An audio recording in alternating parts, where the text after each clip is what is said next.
Today we just want to talk about Neuro Linguistics. Neuro Linguistics is the study of the relationship between language and the brain.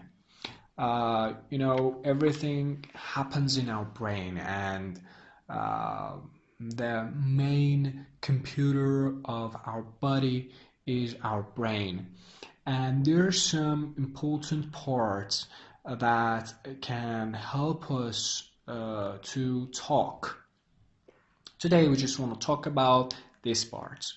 The important parts for the brain are Broca's area, which is anterior speech cortex. Broca's area is named after Paul Broca, a French surgeon, that he reported in 1860s that damage to the specific part of the brain can cause difficulties in producing language. It was noted that damage to the corresponding area on the right hemisphere had no such effect.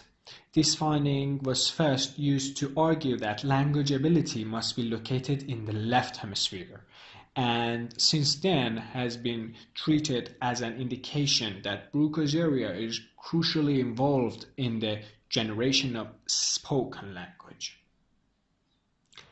The other part is Wernicke's area, or the posterior speech cortex. It is named after Karl Wernicke, who was a German doctor in 1870s, that he reported damage to the Wernicke's area among patients who had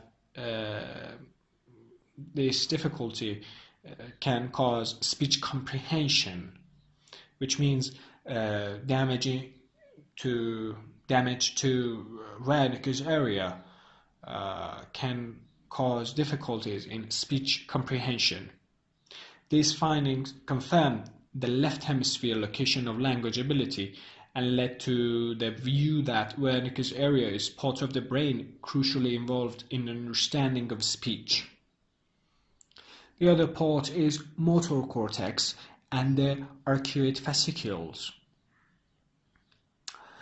A motor cortex is an area that generally controls movement of the muscles for moving hands, feet, arms, etc.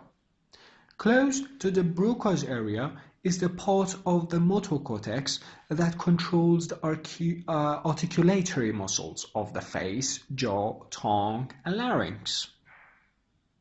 Evidence that this area is involved in the physical articulation of speech comes from work reported in 1950s by two neurosurgeons, Penfield and Roberts.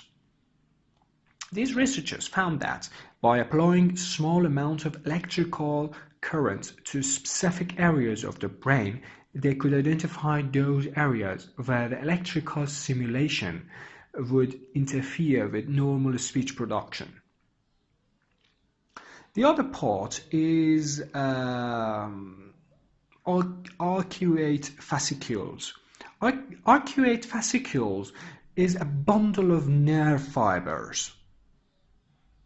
It was one of the Wernicke's discoveries and is now known to form a crucial connection between Wernicke's and Broca's area. Having identified these four components, Broca's area, Wernicke's area, motor cortex, and arcuate fascicles, it's tempting to conclude that specific aspects of language ability can be accorded specific locations in the brain, which is called localization view. And it has been used to suggest that the brain activity involved in hearing a word, understanding it, then saying it would follow a definite pattern. The word is heard and comprehended via Wernicke's area.